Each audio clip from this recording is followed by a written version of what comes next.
بسم اللہ الرحمن الرحیم۔ السلام علیکم معزز ناظرین، اللہ سے دعا ہے کہ اللہ آپ کی تمام پریشانیاں دور کرے اور آپ کی زندگیوں میں آسانیاں پیدا کرے۔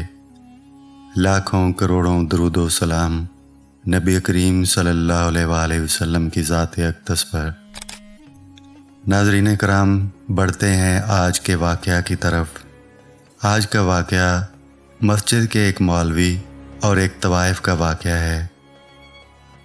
مولوی صاحب بیان کرتے ہیں کہ دسمبر کے اوائل کی بات ہے جب محکمہ اوقاف نے زبردستی میری تعیناتی شیخ پورے کے جامع مسجد سے ہیرا منڈی لاہور کی ایک پرانی مسجد میں کر دی۔ وجہ یہ تھی کہ میں نے قریبی علاقے کے ایک کونسلر کی مسجد کے لاؤڈ اسپیکر پہ تعریف کرنے سے انکار کر دیا تھا۔ شومیئی قسمت کہ وہ کونسلر محکمہ اوقاف کے ایک بڑے افسر کا بھتیجا تھا۔ نتیجتاً میں لاہور شہر کے بدنام ترین علاقے میں تعینات ہو چکا تھا۔ بے شک کہنے کو میں مسجد کا امام جا رہا تھا، مگر علاقے کا بدنام ہونا اپنی جگہ۔ جو سنتا تھا ہنستا تھا یا پھر اظہار افسوس کرتا تھا۔ محکمے کے ایک کلرک نے تو حد ہی کر دی۔ تنخواہ کا ایک معاملہ حل کرانے اس کے پاس گیا تو میری پوسٹنگ کا سن کے ایک آنکھ دبا کر بولا کہ بلا مولوی صاحب، آپ کی تو گویا پانچوں انگلیاں گھی میں اور سر کڑاہی میں ہے۔ میں تو گویا زمین میں 6 فٹ نیچے گڑ گیا۔ پھر اللہ بھلا کرے میری بیوی کا، جس نے مجھے تسلی دی اور سمجھایا کہ امامت ہی تو ہے کسی بھی مسجد میں صحیح، اور میرا کیا ہے، میں تو ویسے بھی گھر سے نکلنا پسند نہیں کرتی، پردے کا کوئی مسئلہ نہیں ہوگا، اور پھر ہمارے کون سے کوئی بچے ہیں کہ ان کے بگڑنے کا ڈر ہو۔ بیوی کی بات سن کر تھوڑا دل کو اطمینان ہوا اور ہم نے سامان باندھنا شروع کیا۔ بچوں کا ذکر چھیڑی گیا ہے تو یہ بتاتا چلوں کہ شادی کے 22 سال گزرنے کے باوجود اللہ نے ہمیں اولاد جیسی نعمت سے محروم ہی رکھنا مناسب سمجھا تھا۔ خیر، اب تو شکوہ شکایت بھی چھوڑ چکے تھے۔ جب کسی کا بچہ دیکھ کر دل دکھتا تو میں یاد الہی میں دل لگا لیتا اور وہ بھلی مانس کسی کونے خدرے میں منہ دے کر کچھ آنسو بہا لیتی۔ سامان باندھ کر ہم دونوں میاں بیوی نے اللہ کا نام لیا اور لاہور جانے کے لیے ایک پرائیویٹ بس میں سوار ہو گئے۔